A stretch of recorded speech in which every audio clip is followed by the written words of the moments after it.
Welcome, my dear family. Before we begin our spooky journey tonight, remember to like the video, subscribe to the channel, and share this video with anyone who enjoys bedtime scares. I'd love to know where you're watching from and what time it is, so leave a comment below and cheer me up a bit on YouTube. Now, relax, dim the lights, and let's dive into tonight's story. Story 1. I heard someone breathing under the dock. I was 34 when this happened, and up until that weekend, I would have told you I knew the woods better than most people know their own neighborhoods. I grew up in northern Wisconsin. My father taught me how to split birch kindling before I was old enough to shave, how to read the wind off a lake, how to tell the difference between a black bear track and a dog track in mud. By the time I was in my 20s, solo camping was the one thing in my life that still felt clean. No phone calls, no traffic, no office politics, just water, trees, weather, and the ordinary little routines that make you feel human. That October, I drove up alone to a county reservoir near the Michigan border. It wasn't a campground in the developed sense.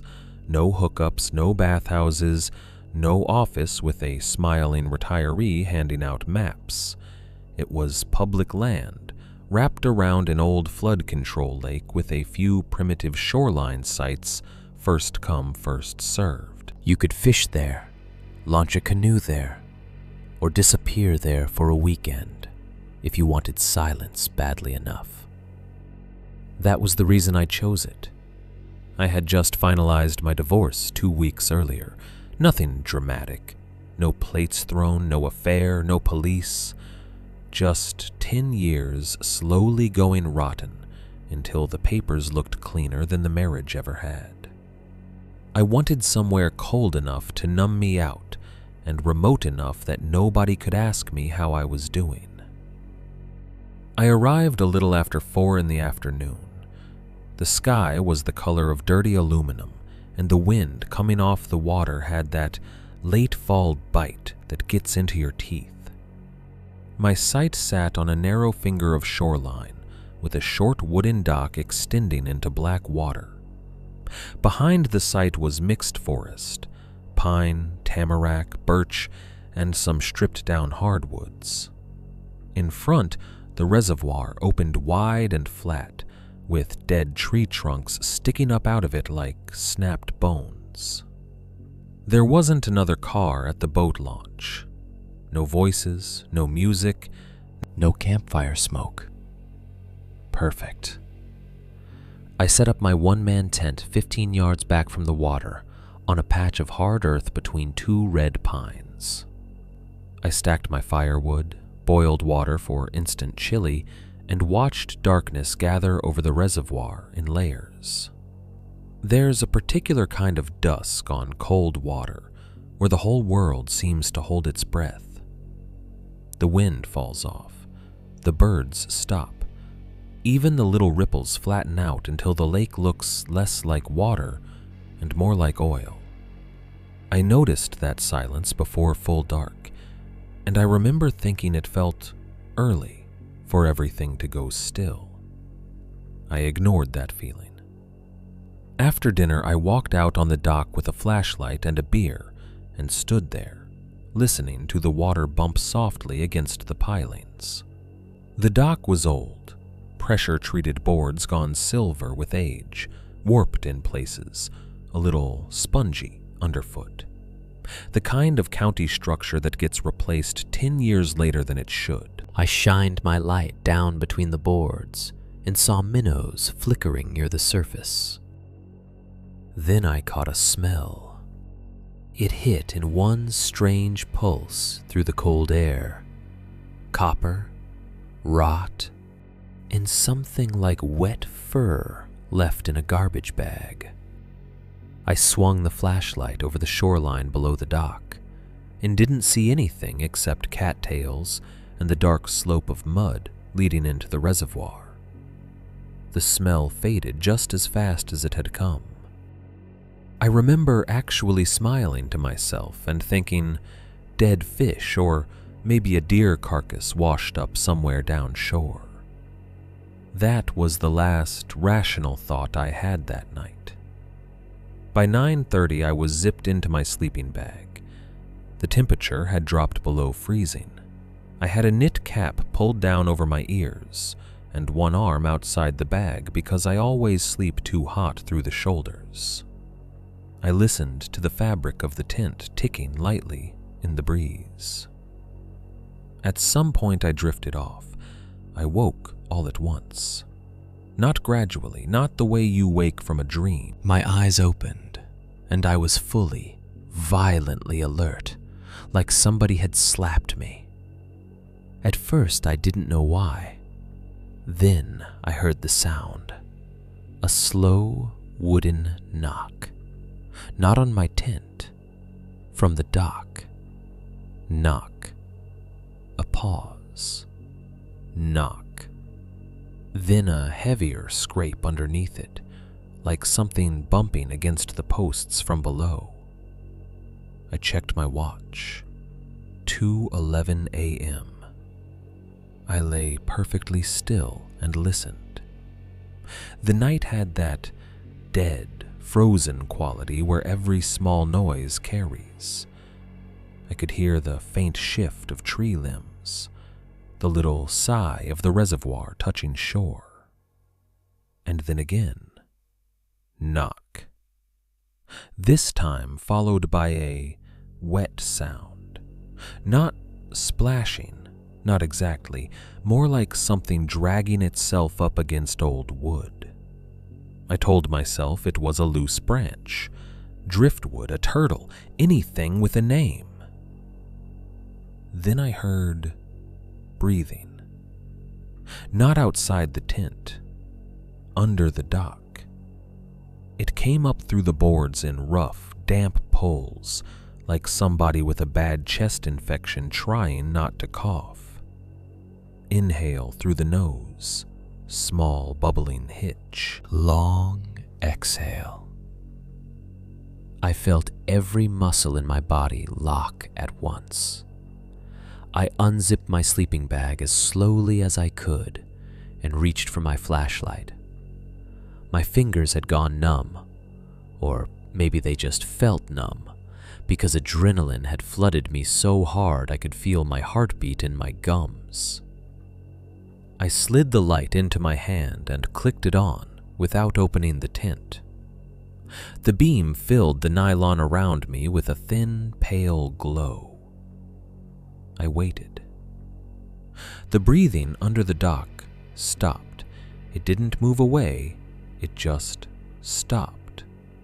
As if whatever was under there had seen the change in light through my tent wall and gone still. That was worse. I kept the flashlight on and listened for maybe 2 full minutes. No breathing, no knock, nothing. Then, from the direction of the shoreline to my left, I heard a footstep. A human footstep. Not from the water now, from land. One slow crunch in the frosted leaves, then another. Somebody was walking around my campsite. I grabbed the can of bear spray from beside my pack and sat frozen, staring at the tent door. The footsteps circled wide, never hurrying, never stumbling. Whoever it was moved like they already knew the shape of my camp. They passed behind my tent. I could hear the faint crackle of pine needles. Then they stopped on the side facing the water. I could see nothing through the tent. No shadow, no light, just the sense, not imagination, not maybe, but certainty, that somebody was standing 10 feet away, looking directly at me. And then the dock boards knocked again. Right out in front, 3 fast taps, answering the person on shore. I wish I could tell you I did something smart. I didn't. I sat there with my heart hammering so hard I thought I would black out, waiting for a zipper to get tugged or a voice to speak. Instead, I heard a low murmur outside, a man's voice, too soft to make out words. Then, from under the dock, something answered. I don't know how else to say it. I heard a second voice, but it wasn't speech the way we use the word. It sounded like somebody trying to talk with a mouthful of lake water. Wet consonants, thick little clicks, a gurgling whisper that rose and broke and swallowed itself. The man on shore made a sound like a quiet laugh. My skin actually crawled. I felt it move across my back under my thermal shirt. The dock creaked under weight, not from below anymore. On top of it, one board complaining, then another. Somebody or something had climbed onto the dock. I brought the flashlight up and pointed it at the tent door, ready to burst out and scream and spray if I had to. Before I moved, a shadow crossed the lower seam of my tent where moonlight barely leaked under the rainfly. Bare feet. I saw toes. Human-shaped, but wrong somehow, too long, too thin, the nails dark and thick like horn. They passed slowly across the front of my tent and stopped. A hand touched the nylon above my head, just fingertips at first. Then the whole palm flattened against the fabric. The pressure was light, almost curious. I could make out the shape from inside, long fingers, splayed, knuckles prominent. The heel of the hand pressed in enough to stretch the material. Cold wetness seeped through and touched my forehead where the tent bowed inward. I shouted before I even meant to, a raw, animal yell. At the same time, I blasted the flashlight straight at the contact point and surged forward with the bear spray. The hand vanished. Something hit the side of the tent hard enough to rattle the poles, then running, fast, violent crashing through brush toward the shoreline. And over that, from the dock, a splash so big it sounded like a person diving in head first. I tore the zipper down and came out half-crouched with the flashlight and spray. My beam caught the sight in slices. Fire ring, cooler, folding chair, empty air. I swung it to the dock, nobody on it, but the water at the end was still exploding in rings. I turned left toward the trees and saw movement between the trunks. A man. At least, I thought it was a man. He was tall and narrow in a dark jacket, already 20 or 30 yards back in the woods. My flashlight caught one side of his face for half a second. It looked pale and slick, as if he had smeared mud or ash over it. His mouth was open in a grin too wide to make sense in the beam. Then he stepped behind a birch and was gone. I yelled again, no answer. The reservoir slapped softly under the dock. That smell came back, stronger now. Blood, stagnant water, and rot. I swept the beam along the mud line under the dock. That's when I saw the deer, or what was left of it. It had been wedged between two support posts in the cattails. A full-grown doe, skinned open from the throat to the pelvis, ribs exposed white in the beam. Not butchered cleanly, not the way a hunter dresses a deer. This was hacked and peeled and torn.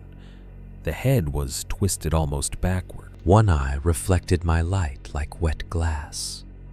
The cavity of the chest was black with water, and tucked into that cavity, half hidden by ribs, was a human skull. I know what I saw, not attached to a body, not fake. A real skull, yellow-white and slick with dark residue, pushed inside the deer like something had stored it there. I staggered backwards so fast I almost fell into the fire ring. My first thought was not ghost, not monster. My first thought was that I had walked into the camp of somebody deeply, catastrophically wrong in the head. That realization was worse because it fit. The footsteps, the voice, the grin in the trees, the carcass hidden below the dock where nobody would notice it in the dark. I didn't pack carefully.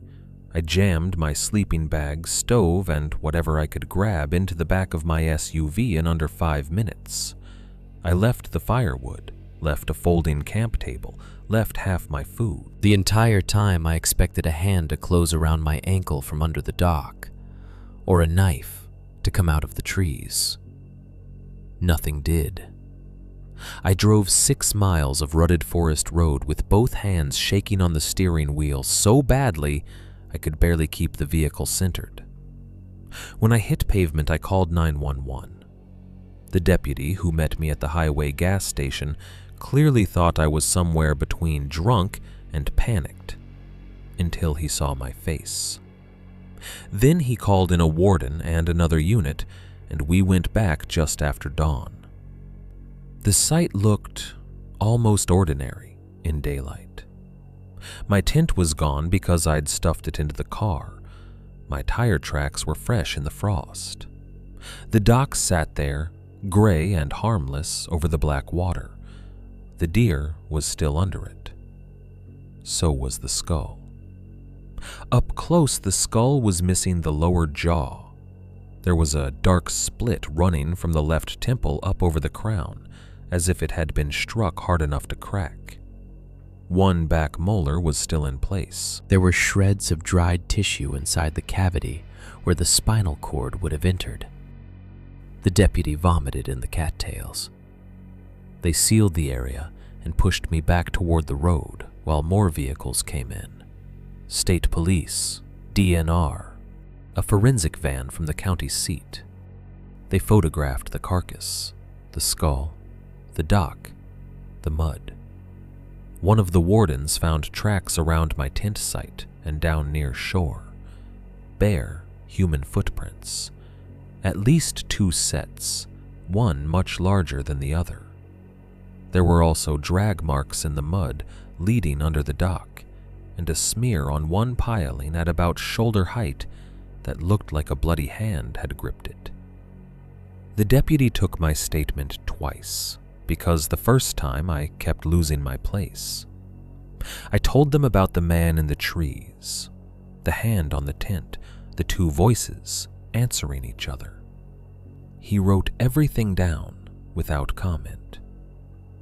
3 weeks later, a detective called me. He said the skull belonged to a missing fisherman from Marinette County who had vanished 11 months earlier after taking a small aluminum boat out alone. They never found the rest of him. The doe carcass had been dead less than 48 hours. I asked whether they found the man I saw. The detective said there was evidence someone had been using the collapsed bait shack on the far side of the reservoir. Old blankets, candles, empty food tins, fish hooks, bones. Human bones mixed with animal bones. But whoever had been staying there was gone by the time they searched it. He would not tell me what kind of bones. I asked him about the smaller, barefoot tracks. He was silent long enough that I thought the call had dropped. Then he said they couldn't rule out distortion from mud. He sounded like he didn't believe himself. I have not camped near water since.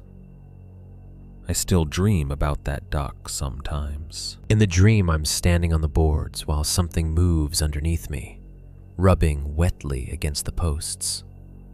I look down through the gaps and see a face tilted up from the dark water. Human eyes, human teeth, And behind those teeth, as if the mouth opens into another mouth, I can see the curve of a second skull trying to come out. Story 2.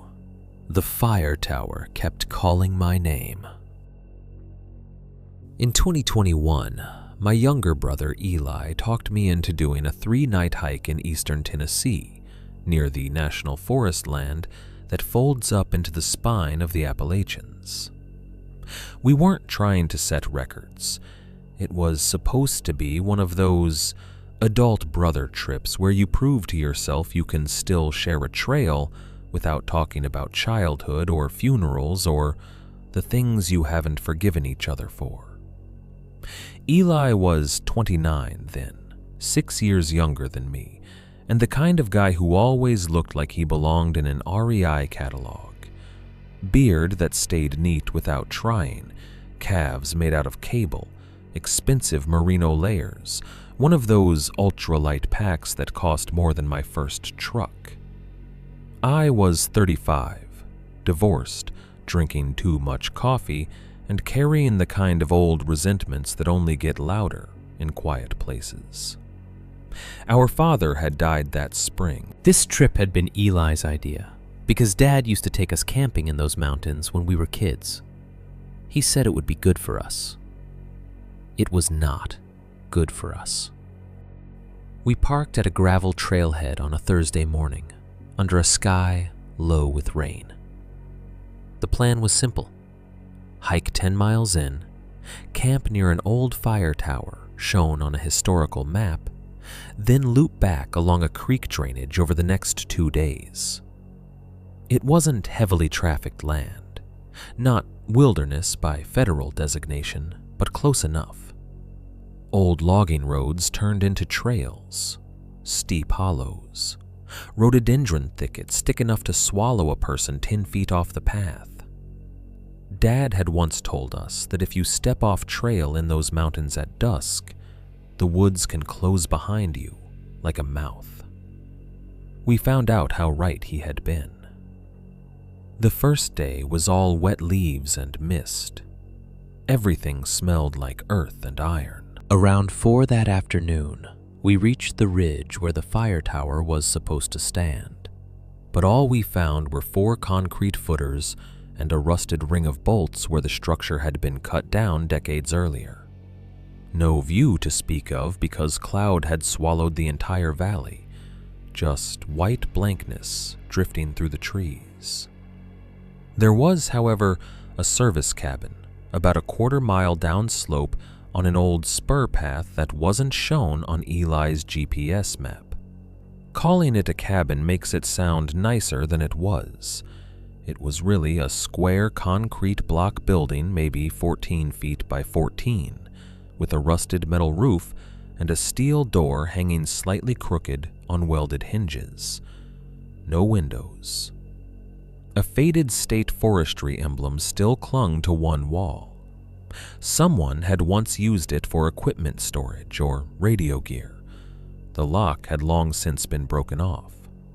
Inside were 2 metal shelves, a stained plywood counter, and a single narrow cot frame without a mattress. The place smelled of mouse droppings, cold concrete, and old rain. But it was dry, and dry was enough. The weather had turned nasty, with sleet ticking through the leaves and wind coming hard over the ridge. We decided to camp inside. Eli joked that Dad would have loved it because it looked like the kind of place a serial killer would repair generators in. I laughed harder than it deserved. By dark, the temperature had plunged.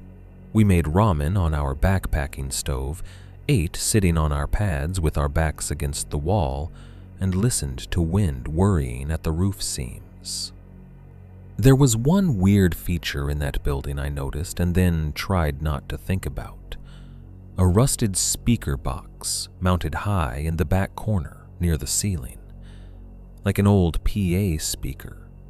A wire ran from it through conduit down the wall and disappeared into a metal utility box that had been pried open years ago. The whole system looked dead. Around 9:30, Eli passed out. he could sleep anywhere. I stayed up scrolling through old photos on my phone until I lost signal and battery both. At some point, I shut my eyes. The speaker popped at 1:07 a.m. A sharp burst of static inside that tiny concrete room. I came off my pad so fast, I slammed my shoulder into the wall. Eli jerked awake, cursing. We stared up at the speaker box in the dark. For a few seconds, there was nothing. Then a voice came through, thin, grainy, and far away. A man's voice. "Copy, Station 2. Say again?" Static swallowed the rest. Eli sat up straight. "What the hell?" I whispered back. "Probably old interference. Radio bleed." Even as I said it, I knew how stupid it sounded. There was no power, no active equipment, no reason for that dead speaker to say anything at 1 a.m. in a concrete relic halfway down a mountain. The voice came again. This time, not the same phrase. A woman, maybe. Hard to tell under the hiss. "Do you see him?" Then static. I felt the hair come up on both my arms. Eli got to his feet and shined his headlamp toward the back corner. The speaker was just a rusted box with a dented grill. The utility box below it hung open, wires cut and hanging like dead vines. "Battery in there, maybe?" he said. "There is no battery in a wall speaker from the 50s, I said. We stood under it, listening. For 10 full minutes, there was nothing. Long enough for adrenaline to start turning into embarrassment. Eli said it had to be some prank, or maybe a handheld radio from another hiker catching in the metal somehow. Then the speaker crackled again, louder now, and a man's voice said very clearly, "Michael." My name. Not my last name, not Mike. Michael.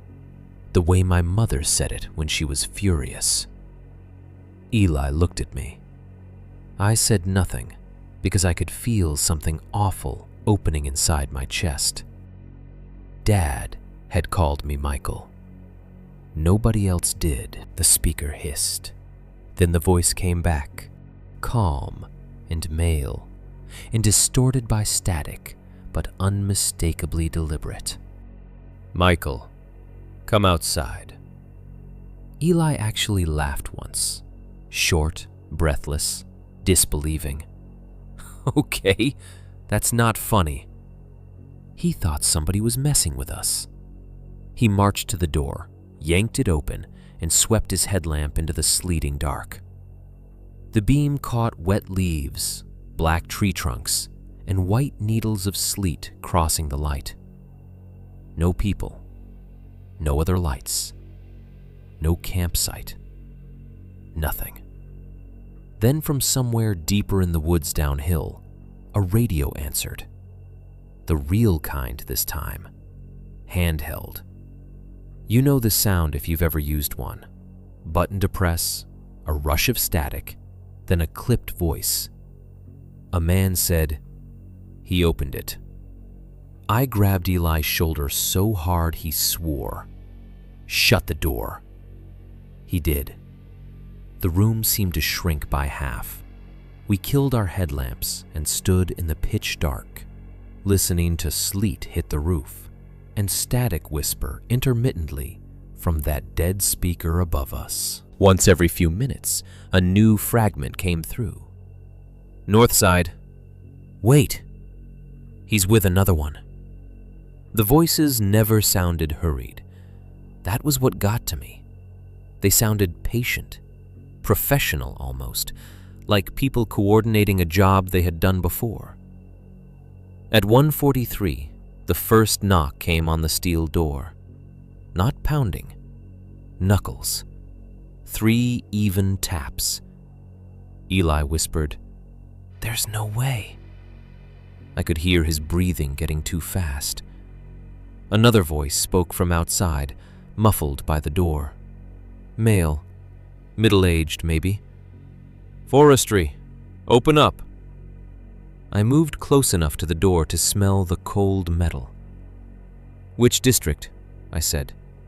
No answer. Then the voice tried again, same flat tone. "Open up. It's about the tower." I don't know why that sentence terrified me as much as it did, but it did. Maybe because it sounded rehearsed. Maybe because we had both stood at the old tower footers hours earlier, and there had been something about that blank, clouded ridge that already felt watched. Eli mouthed, "Don't." We backed away from the door. My heel hit the cot frame with a metallic clang that seemed to ring forever. Silence outside. Then footsteps moving around the building. Not one set, several. Wet leaves crunching, boots sliding in sleet, circling the concrete block walls. They went slow, stopping at each side. There were no windows, but each pause felt like somebody outside was leaning close, trying to hear our breathing through mortar. The speaker above us crackled once more. A child's voice came through. It was my brother's voice, not adult Eli, 8-year-old Eli, high and breathless, the way he'd sounded the summer he fell through the dock at our grandparents' pond. "Mike," the speaker said, "Dad's down there." Every joint in my body turned to water. Eli made a choking sound beside me because he recognized it too. There are some sounds your brain never misfiles. Your little brother crying for you is one of them. The speaker popped. Static. Then another burst. "He won't come up." Eli grabbed my sleeve and hissed right into my ear, "We're leaving, right now." I said, "There are people outside." He said, "Then we go through them." That was when something struck the roof, a heavy impact, then another. Footsteps overhead. For one blind second, I couldn't understand what I was hearing, because there should not have been room for a person to get onto that roof without a ladder. But there it was, slow steps on rusted metal directly above us, pacing from one side to the other. A grain of rust fell into my eye. Then came a dragging sound over our heads, hard and gritty, like something heavy being pulled across corrugated tin. Eli snapped on his headlamp and aimed it up just as a dark, wet line began to creep through a seam in the ceiling. At first, I thought it was rain. Then it reached the wall and thickened. It was too dark, too viscous. Blood. A fat drop hit the concrete floor between us with a sound as small as a kiss. Then another. Then a strip of something pale and rubbery pushed through the seam and hung there swaying. I stared at it stupidly until my brain supplied the answer. Skin. A piece of scalp with wet hair attached. Eli vomited on the floor. Outside, the person at the door knocked again, louder this time. "Open up." The voice through the speaker, now back to my brother's childhood voice, whispered, "He's on the roof." That broke whatever freeze had hold of me. We ran. Not out the door. There was a maintenance hatch in the rear corner, half concealed behind one of the metal shelves, probably leading to an old cable trench or utility crawl space. Eli had noticed it earlier because the cover was dented. He kicked the shelf aside, ripped the hatch up, and a blast of cold, moldy air hit us from below. Pitch dark. Dirt and stone. No idea where it led. Didn't matter. We dropped into it feet first, and pulled the hatch shut over our heads, just as something hit the steel door, hard enough to ring the whole room above us. The crawl space was maybe 3 feet high. We had to move on hands and knees through wet clay that smelled like old roots and rodent urine. Behind us, through the hatch and the concrete, came dull, booming impacts and the scrape of boots overhead. Once I heard the speaker again, muffled now, my own father's voice calling my name from the room we had just left. I nearly turned back. That is the part I hate admitting. A piece of my brain, some stupid child part, wanted to answer him. Eli kept crawling, and I followed because there was nothing else to do. The trench angled downhill for what felt like forever but was probably 40 yards. Then it widened and ended at a rusted grate half hidden under mountain laurel. Eli kicked until it tore loose, and we spilled out into sleet and mud halfway down the slope below the building. We ran without packs, without the stove, without half our gear, just headlamps bouncing and our boots slamming through wet leaves as we crashed downhill toward the faint line of an old logging road we'd crossed earlier that day.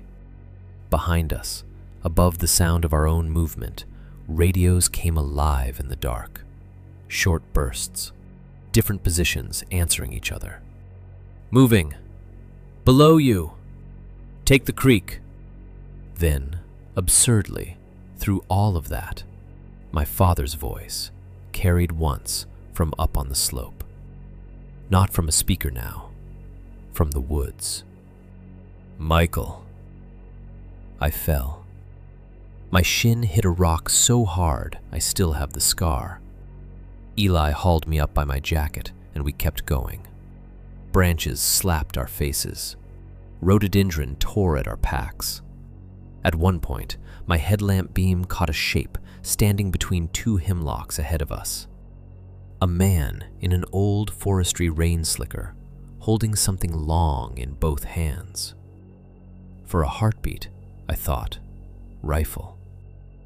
Then the light bounced and I saw antlers. A deer head, freshly severed, blood running black over the yellow slicker. The man stepped forward and the head rolled in his grip, jaw hanging loose. Eli screamed. We veered so hard downhill that both of us went sliding on our backsides into a creek choked with rock and ice water. The cold shocked the breath out of me. We splashed along the creek bed for 200 yards, half running, half falling, until we hit the old road. After that, it was simple animal survival. Keep moving. Don't think. Don't look back. We reached the truck just before dawn. The driver's side window was open. I know for a fact I had rolled it fully up before we left.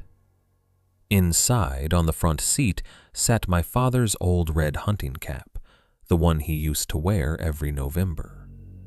He had been buried in it.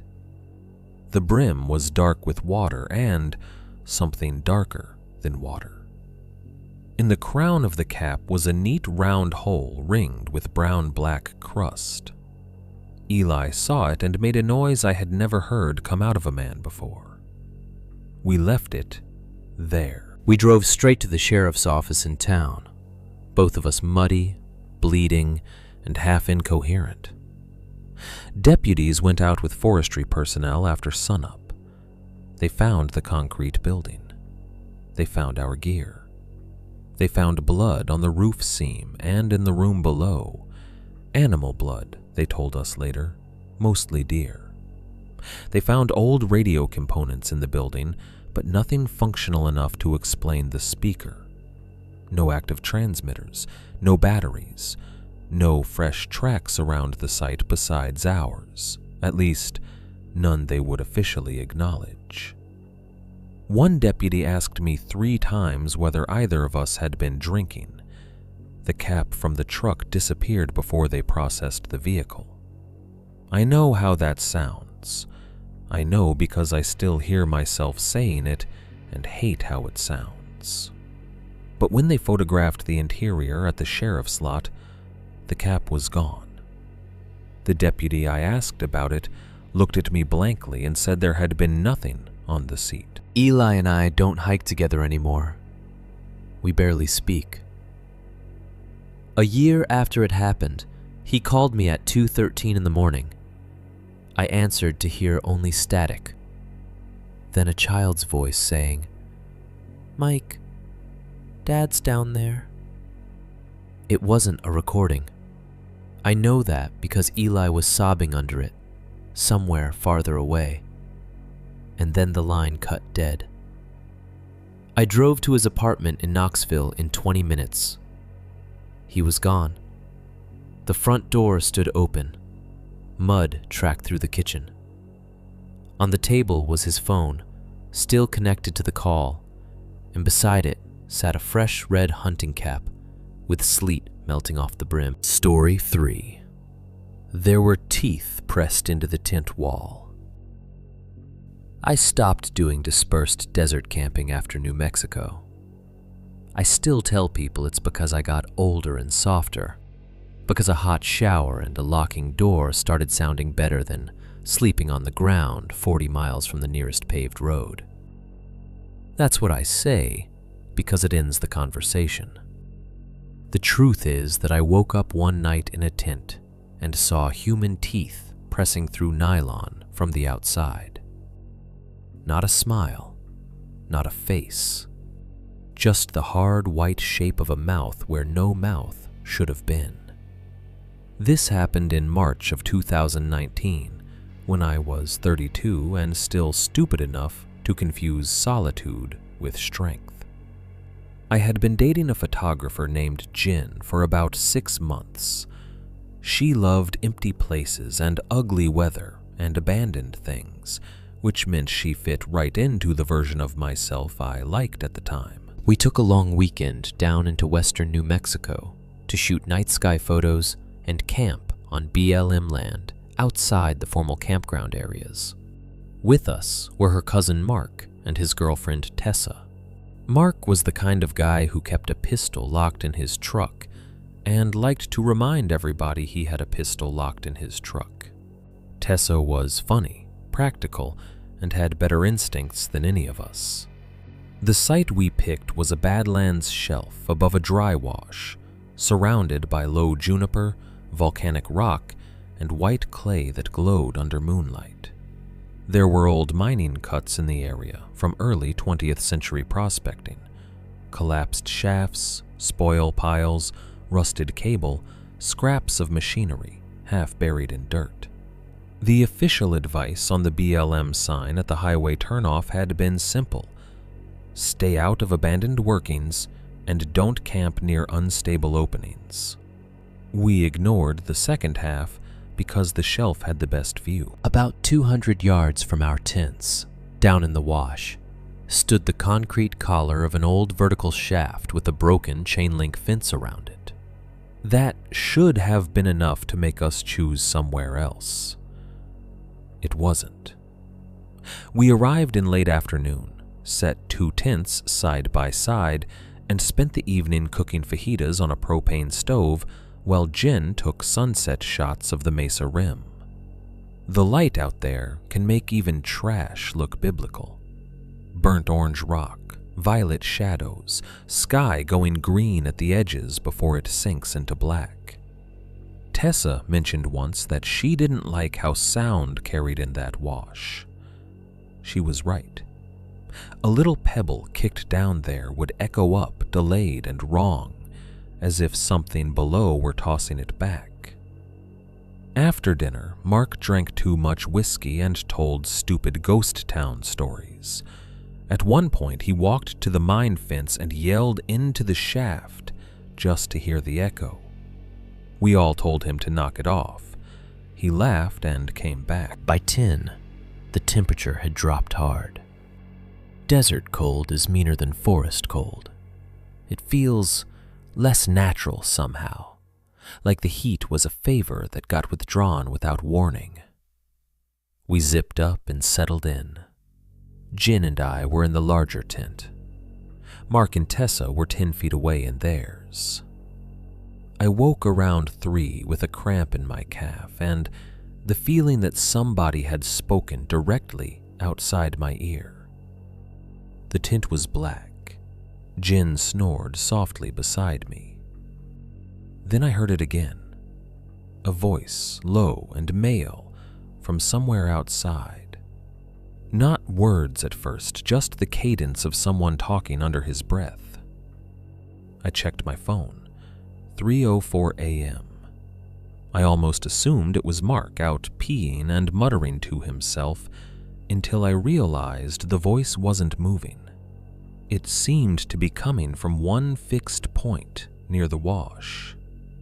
Then a second voice answered, higher, wet, like someone trying to speak through damaged teeth.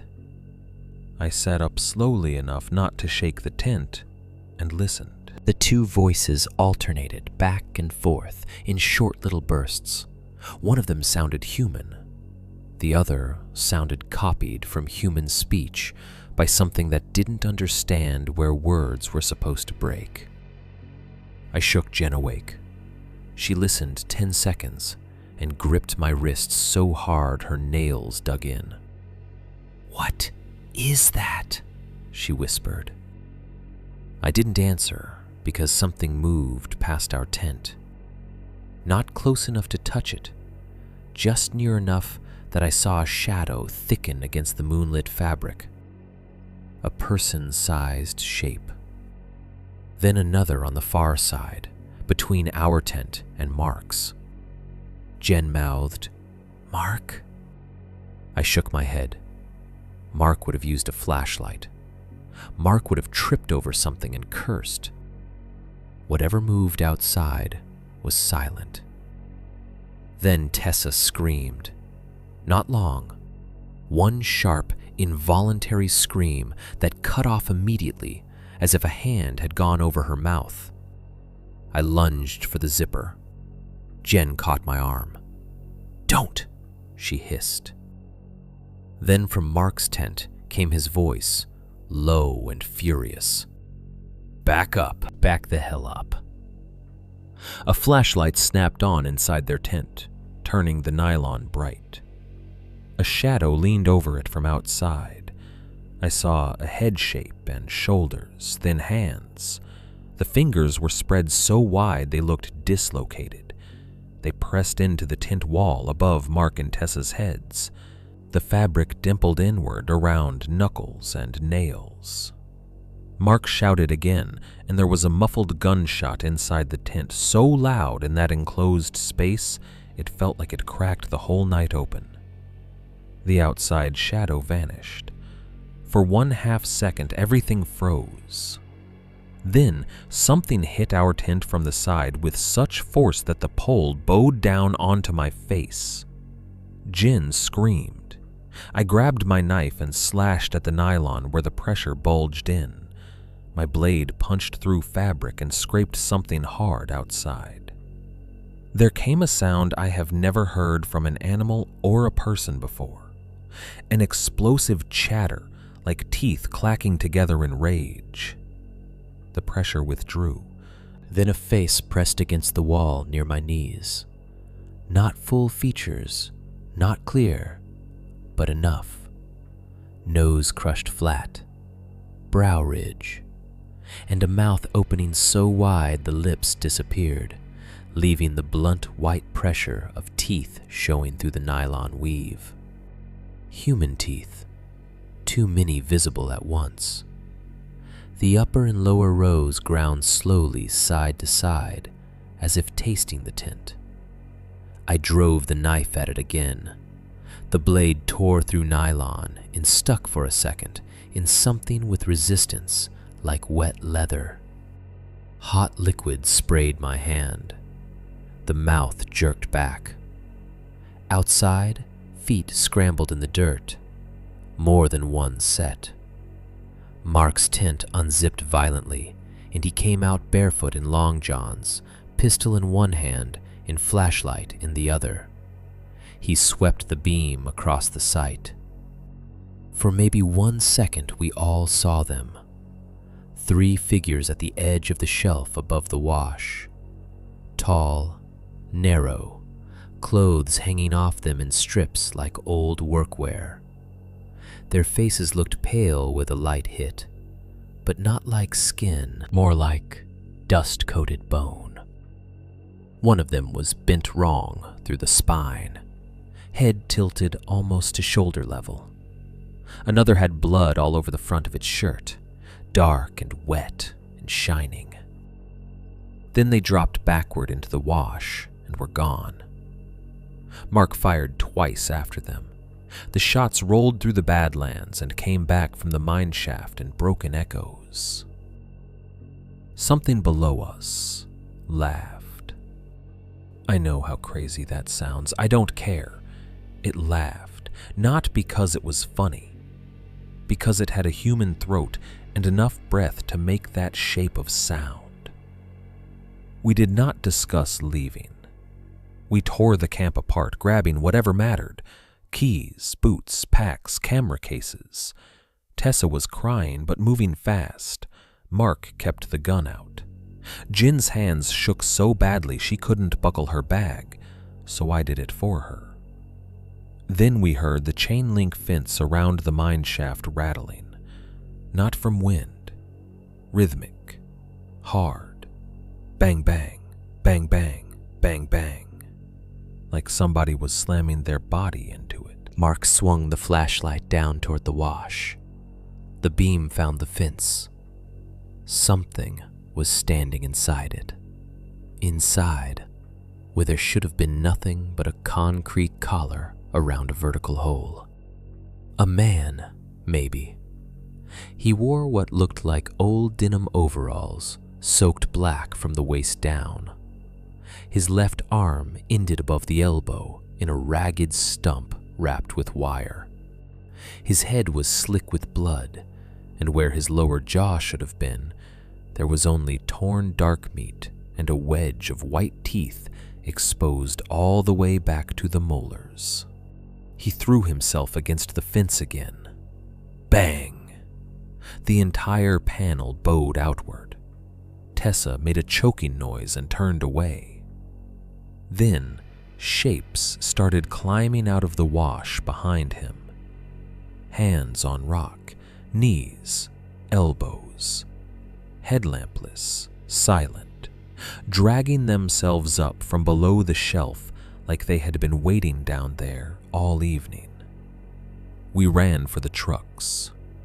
The dirt track out of that site wasn't a road so much as a suggestion. Deep ruts, loose stone, one shelf edge with a drop into the wash. Mark's truck started. Jin's SUV did not. I turned the key and got nothing but a click. Again. Click. Again. The driver's window exploded inward, not shattered by a fist, something metal. A mining spike or a rock bar came through the glass and punched into the passenger seat, where Jin's torso had been a second earlier before she ducked. She screamed and curled over herself. I looked up and saw a face outside the broken window. Male. Old.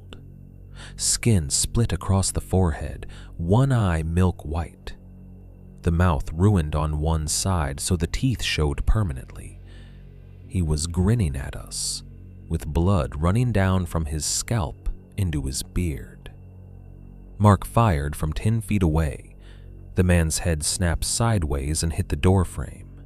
He fell, but 2 others were already coming around the back of the vehicle. We piled into Mark's truck, Tessa half on Eli? No, Eli not here. Careful. Need consistency. We'll continue with Mark's truck. Mark in driver's seat, Tessa in back, Jin in middle, me hanging half out the passenger door before I slammed it. Mark punched the gas, and the truck lurched over rocks so hard our teeth clacked. Something struck the tailgate from behind. We fishtailed along the shelf road with the wash on one side and black open desert on the other. In the mirrors, I could see pale shapes running in bursts, disappearing behind brush, then appearing again, impossibly close, like they knew cuts through the terrain we couldn't see. At the mine fence, there was one final flash in the rear window. The jawless man, standing perfectly still in the beam of our taillights, one arm stump lifted as if waving us on. We reached pavement near dawn and drove straight to the county sheriff's substation. The deputy on duty listened, expressionless, until Mark mentioned firing his weapon. Then things got real enough for paperwork and a long drive back with officers. They found our site. They found the broken window and the mining spike in the seat. They found blood on the torn flap of our tent where I had stabbed through the nylon. Human blood, according to the report we got weeks later. A lot of it. They also found footprints all over the white clay around camp. Some boots, some bare feet. One track pattern came from old miners' overshoes with square hobnails, the kind you see in museums. The shaft itself had been sealed in the 1970s with a concrete cap 20 feet below the collar after a collapse killed 2 survey workers. There was no accessible opening. Nobody should have been able to stand inside that fence at all. The sheriff's office eventually settled on transients or meth users living in old diggings. That explanation might have comforted me if not for one detail. Jen got her camera cards back after the evidence hold lifted. Most files were useless. Blur, darkness, accidental exposures. But on one card, there were 6 frames taken automatically by her intervalometer between 2:58 and 3:03 a.m. when all of us were asleep. Every frame showed our 2 tents under moonlight. In the first 3, nothing unusual. In the 4th, a face is visible behind the mesh of Mark's tent door. Not inside, pressed from the outside. In the 5th, there are 2 faces, one adult, one much smaller beneath it.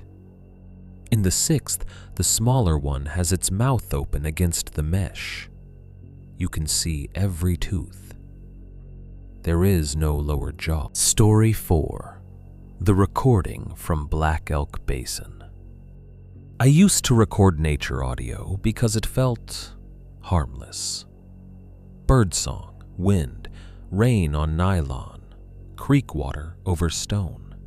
Things you could put on in the background while working and almost trick yourself into feeling calm. After Black Elk Basin, I deleted every field recording I had ever made without listening to them first. Because I no longer believe there is such a thing as harmless, unattended sound. This happened in Idaho in late September of 2022. I was 38. Married, with a 12-year-old daughter named Claire who had reached the age where she could either spend all weekend on a screen or let me drag her into the mountains before adolescence finished its work on her. She chose the mountains reluctantly and with frequent commentary. I picked Black Elk Basin because it was supposed to be quiet shoulder season camping, high alpine meadow, one glacial tarn, no hunting pressure yet, no major crowds after Labor Day. 7 miles in, moderate gain, 1 creek crossing. Far enough to feel real, easy enough for a kid. Claire complained for the first 2 miles, then settled into it. That is often how children meet wilderness. They hate the effort and then suddenly start naming mushrooms or asking whether a raven can carry off a rabbit. By the time we reached the basin, around 4 in the afternoon, she had forgotten to hate it. The place was beautiful in a severe way. Frost-burned grass, white bark pines twisted low by wind, a black oval tarn cupped beneath granite. You could tell winter was already testing the perimeter. There were old snow patches in the shadows and thin ice at the water's edge where the sun hadn't reached. No other tints, no smoke, no voices. We pitched our two-person tent on a rise above the tarn where we could watch alpenglow die off the peaks. I made pasta on the stove. Claire found a little pile of deer bones near the shoreline and brought me a vertebra like treasure until I told her to leave it. The bones looked weathered and ordinary. That mattered to me later. After dinner, I set my recorder on a flat rock 20 feet from the tent and aimed it toward the water. It was a good little field unit, with an external battery pack and windscreen. I planned to let it run all night for ambiance. Claire rolled her eyes and called me a sound nerd. We were asleep by 9. Nothing woke me. That's the part that still bothers me.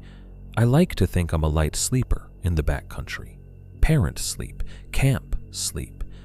The kind where you register every zipper and every snapped twig.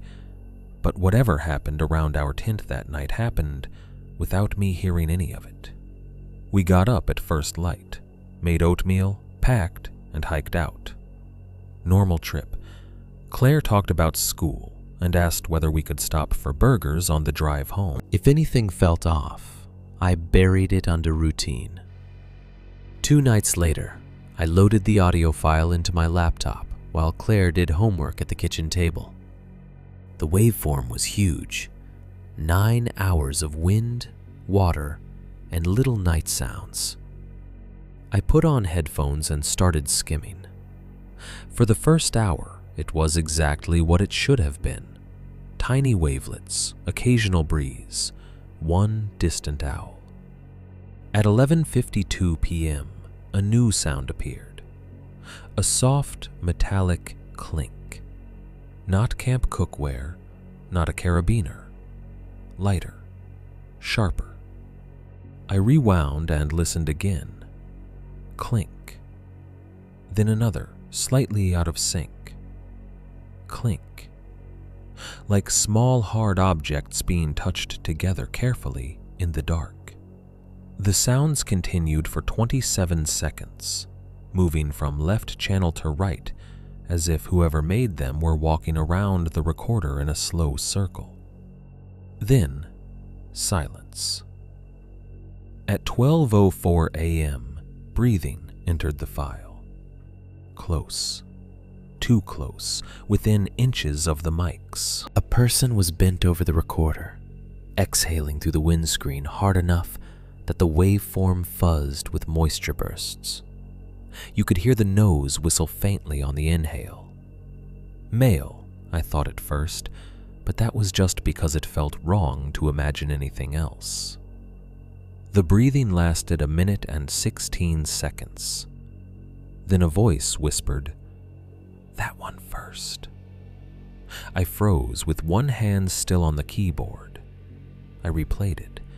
There it was again. "That one first." Another whisper answered from farther back, nearly buried in the wind. "No, small one." I took my headphones off so fast, Claire looked up from math homework and asked what was wrong. I told her nothing. My mouth had gone dry. I waited until she went upstairs, then kept listening. At 12:06 came the sound of feet in frost-stiff grass. Several people, barefoot or wearing soft soles because there was almost no crunch from gravel, just brushing steps. They moved around the tent, around my daughter, around me. At 12:08, something touched the side of the tent. You can hear nylon flex differently from wind if you know the sound. This was a hand, then another hand, then a dragging pressure across the wall. The recorder was too far away to capture details, but close enough to get the rhythm. Touch, slide, pause. Touch, slide, pause. At 12:10, Claire spoke from inside the tent, not fully awake, sleep-talking. "Dad?" A voice right outside the tent answered instantly. My voice, perfectly my voice. "I'm here, baby." I ripped the headphones off. I sat in my office, staring at the wall while every hair on my body stood up. Then I put them back on, because not knowing was suddenly worse than knowing. The mimic voice continued, softly, right at the tent wall. "Unzip it for me." There was a rustle inside the tent, sleeping bag movement, maybe Claire turning. Then my actual voice erupted in the recording from inside the tent, thick with sleep and alarm. "Claire?" Immediately, there came a violent scrambling outside, feet striking stone, someone sucking in breath through teeth, multiple bodies shifting away from the tent all at once. For 3 or 4 seconds, the whole stereo field filled with movement. Then it stopped. I leaned forward over the desk, every muscle tight. Nothing but wind. No more footsteps, no whispering. For almost 2 minutes, the basin returned to normal. At 12:13, a new sound began in the far left channel. Crunch. Pause. Crunch. Something brittle being broken one piece at a time. I increased the gain and listened in horror as the sound went on and on, with little wet adjustments between cracks. Not sticks, not ice, something denser, hollow in the middle. Bone. A final voice, low and almost conversational, said, "She heard him." Then another answered, "Next year." At 12:19, the recorder was picked up. You can hear fingers close around the body of the unit and cloth brush the microphones. Whoever lifted it carried it a short distance. The wind profile changes, and the water drops out of frame. Then the recorder was set down on a harder surface. After that came the sound I have listened to exactly twice in my life. Small objects being arranged. Tap, set down, slide. Tap, set down, slide. When I eventually went back to Black Elk Basin with the sheriff's office and forest law enforcement, that sound made sense. Because on the granite slab behind where our tent had stood, they found a spiral pattern of bones. Not many, maybe 30 pieces total. Finger bones, toe bones, vertebrae from a child-sized spine, 2 tiny jaw bones, each with baby molars still in them, all fresh enough to smell when the morning sun hit them. We did not find them the day we hiked out, because whoever arranged them had used the same gray granite dust and wind-blown grass to half veil the pattern. But in the daylight, after the recording, with officers there and me shaking and pointing, the shape emerged plain as a drawing. A spiral leading inward to the recorder. The recorder itself captured another 2 hours after being moved, mostly wind over rock. Once, around 2 a.m., there was a child crying very softly in the distance. Not Claire, too young. Around 3:17 came 3 sharp taps on the plastic case, and a woman whispering, "Keep this one." I filed reports, so did the officers. The official explanation drifted toward scavenger activity mixed with old remains exposed by freeze-thaw, and possible unidentified trespassers. That phrase appeared in one email. Possible unidentified trespassers. I wanted to ask whether possible unidentified trespassers commonly imitate a father's voice outside a child's tent in the middle of the night, but by then I understood I was already in the category of witness people gently stop calling back. The basin was closed for 2 weeks, then reopened. No public notice explained why. Claire does not remember any of it clearly. She remembers waking once and thinking I was outside. She remembers hearing me tell her I was there. She remembers, this is the part that made me feel physically sick, starting to reach for the zipper before I spoke from the other side of the tent and confused her. I sold my recording equipment. I deleted the file. Or I thought I did. Last winter, Claire got a message request on a social media account from a blank profile with no picture and no followers. It contained no text, only an audio attachment, 12 seconds long. When I opened it, I heard wind, a little water, and then my own voice, very close to a microphone, whispering, "Next year." Story 5. The storm cellar had a lock on the outside. I've spent years trying to decide whether the cellar was a hiding place, a trap, or a feeding box.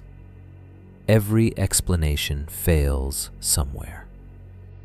This happened in West Virginia in November of 2018.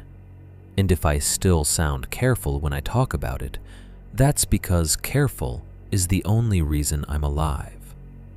I was 36 then, working commercial insurance by day and pretending weekend backpacking balanced out the damage of sitting under fluorescent lights all week. My friend Nolan went with me.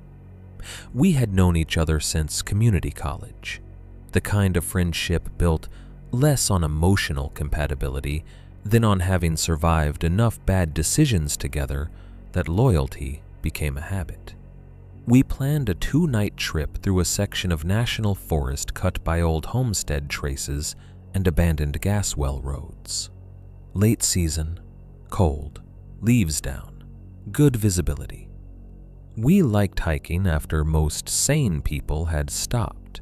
On the second afternoon, a storm moved in faster than forecast. Not a summer thunderstorm with plenty of warning. This was one of those Appalachian systems that turns the sky from dull to dangerous in 20 minutes. Wind hit first, then freezing rain, then thunder so deep it seemed to come up from the ridges instead of down from clouds. We were still 3 miles from the trailhead and a long way from any shelter when Nolan spotted the foundation stones. At first I thought it was an old house site. Then I saw the doors. Double wooden doors set into a hillside at ground level, like a classic root cellar or storm cellar. Above them, the slope rose steeply under bare maples. Around them lay a scatter of cut stones and rotted beams from whatever structure had once stood there. There was no house anymore, just the buried room. The doors were thick plank wood banded with iron. One hung partly open. Rain had become sleet by then. We were both soaked. Lightning was close enough that the ridge tops flashed blue through the trees. Going into that cellar for an hour until the storm passed seemed smart in exactly the way bad decisions often do. Inside, stone steps descended 10 feet into a chamber, about 12 by 18. Barrel-vaulted ceiling of old brick, packed dirt floor, 2 built-in shelves along one wall, a rusted cot frame. The air smelled of wet earth mold, mouse nests, and something else beneath all of it. Old meat, maybe, sealed into the place by years. There were marks on the floor near the back wall. At first I took them for old root lines in the dirt. Then lightning flashed through the doorway and I saw they were scratches. Parallel grooves, many sets, all converging on the same corner where the brick met the floor. Nails, Nolan said. I said, animal. Neither of us believed me. The storm hit full while we argued whether to stay. Wind drove sleet so hard through the open doorway it hissed on the steps. Thunder cracked directly overhead. We hauled our packs inside and pulled the left door mostly shut to keep weather out. That is when I noticed the hardware. There was no latch on the inside, no bolt, no bar brackets, nothing. Only an iron hasp and staple mounted on the exterior-facing side of the right door. The lock, in other words, had always been meant to secure the doors from the outside. I pointed that out to Nolan. He stared at it for a second, then gave the sort of shrug men give when they already know they should leave, but hate retreating from a bad idea. Maybe storage, he said. Keep kids out. Keep supplies in. Lightning strobed the doorway. Rain sheeted white beyond the threshold. We stayed. For the first half hour it was miserable but ordinary. We sat on our packs, ate trail mix, and listened to the storm pound the hillside above us. Water trickled down one wall. Once or twice, I thought I heard movement outside, but in weather like that, the whole forest sounds alive. Then the smell changed. The wet earth cellar smell was suddenly cut through by fresh copper. Blood. Nolan smelled it at the same time because he stopped mid-sentence and looked at me. A second later, something rolled down the steps from outside and bumped against my boot. I flashed my light down. It was a rabbit, or enough of one to recognize it. The hindquarters were gone. The belly was opened and the intestines dragged out in a steaming rope over the stone. Its head remained attached by one strip of hide. One eye stared up glassy and pink with rainwater. Nolan swore and stood. From outside, just beyond the nearly shut door, somebody laughed. Not loud, not movie villain laughter, just one breathy, amused chuckle from a human throat. We lunged for the doors together, too late. Something struck the outer plank with enormous force, and the left door slammed inward against us. Nolan caught it with both hands before it pinned him. I threw my shoulder into the right. Another impact from outside drove both doors almost shut. Then metal scraped. A chain drawn through the hasp. The distinct clack of a padlock snapping shut. The storm outside covered everything for a beat after that, except our breathing. Nolan screamed, "Hey!" and rammed the wood with his shoulder. The door shook, but held. I jammed my fingers into the crack between the planks and felt cold rain on the other side. No person, no hand waiting, just the certainty that someone had closed us into a cellar with a lock on the outside during a storm in the middle of nowhere. Then came footsteps above us, several, crossing over the roof of the buried chamber, crunching wet leaves and loose stone, not running, pacing. I backed down the steps and shined my light around the room. That's when I saw the hooks. 3 iron butcher hooks hung from a beam near the back, black with age and nearly invisible against the brick until the flashlight hit them. Under them The dirt was darker than the rest of the floor, stained and restained until color had become part of it. One of the built-in shelves held glass jars clouded with residue.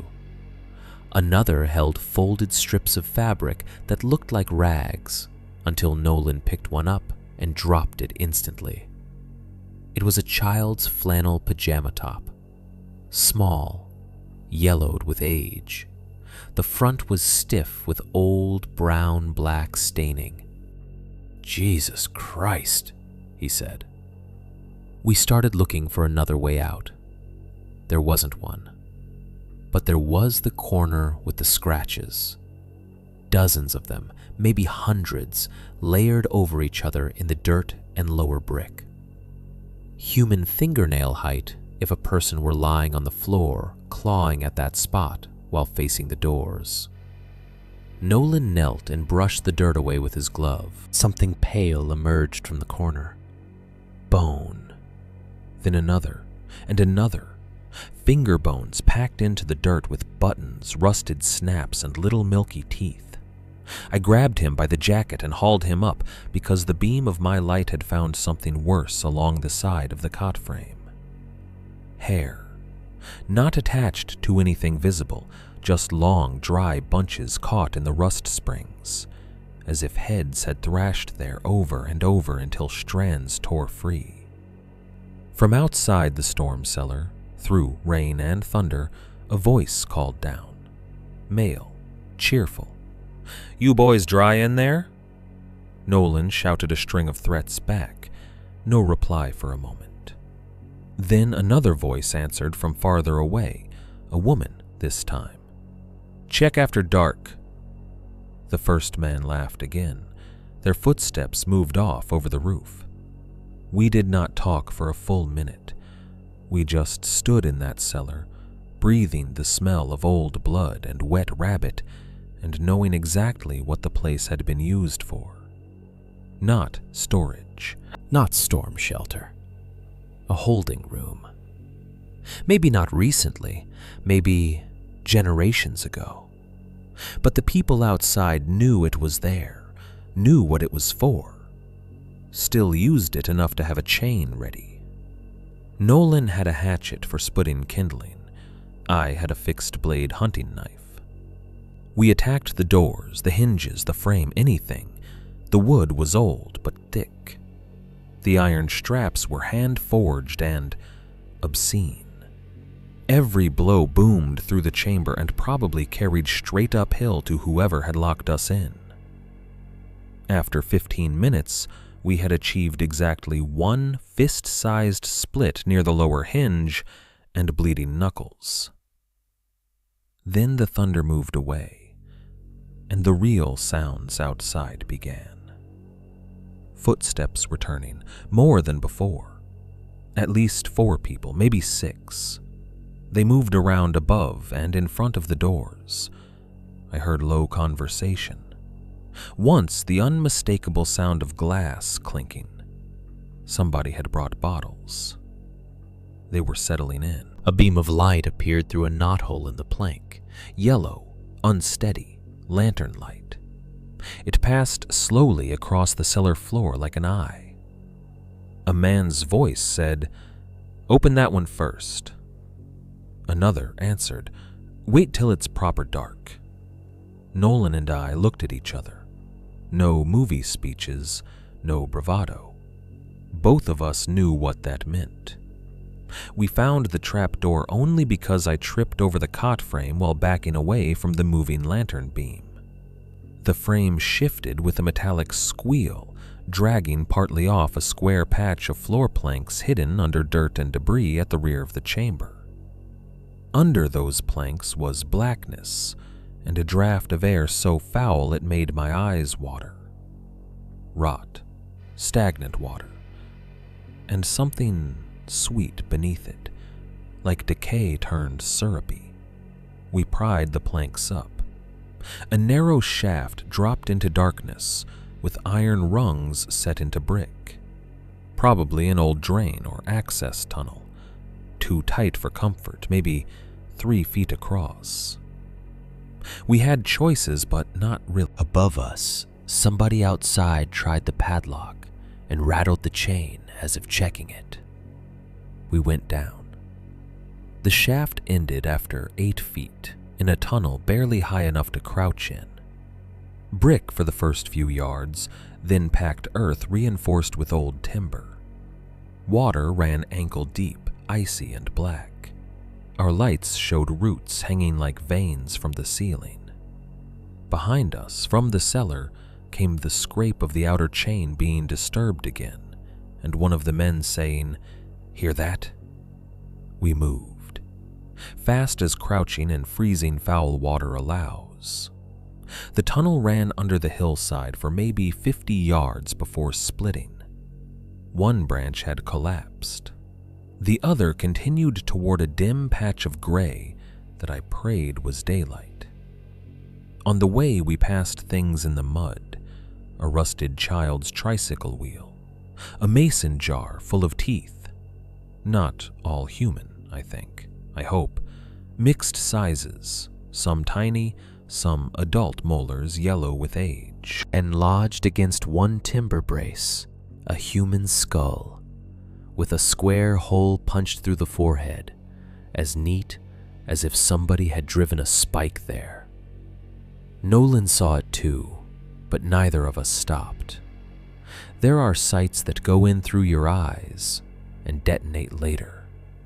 That was one of them.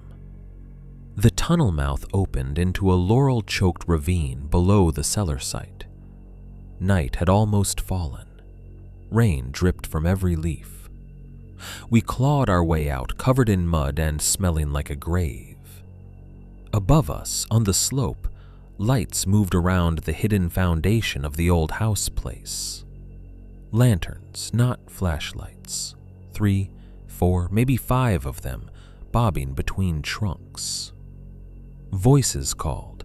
One of the men had discovered the open trap door. Another shouted, "They're in the run!"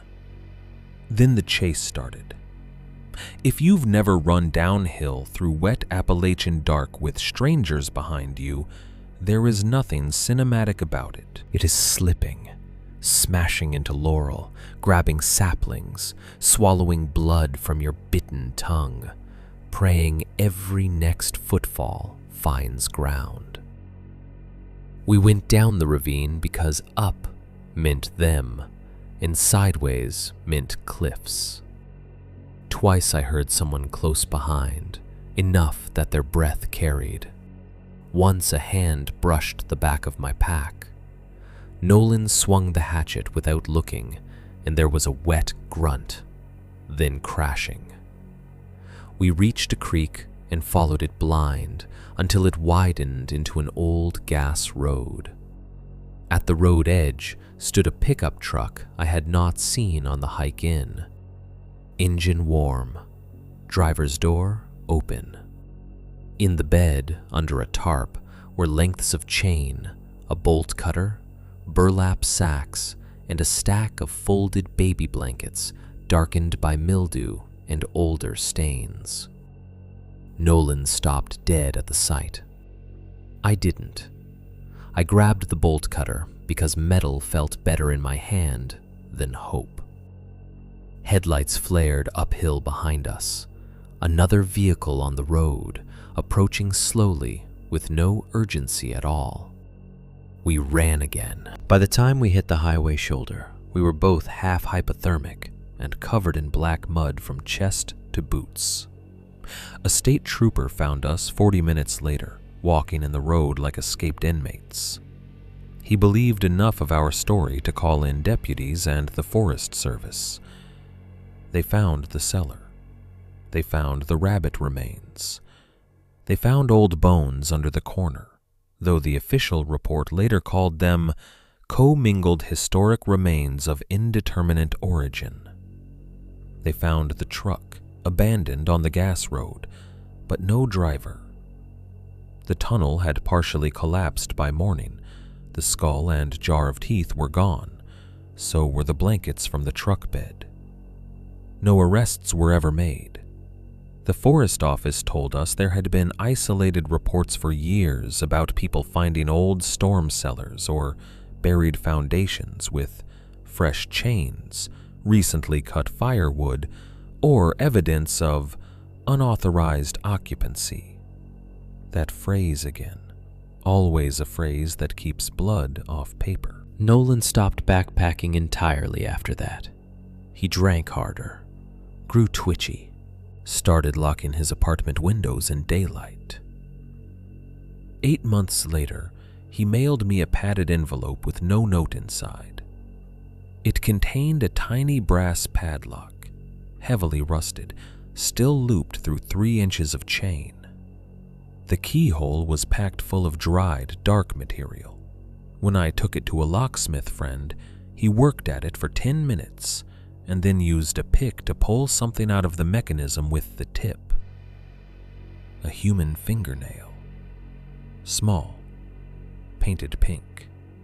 Nolan disappeared 2 weeks after mailing it. His truck was found at a trailhead in Nicholas County. No signs of violence, no goodbye note. On the passenger seat lay a folded yellow flannel pajama top for a child about 4 years old, stiff with old brown staining and damp from recent rain.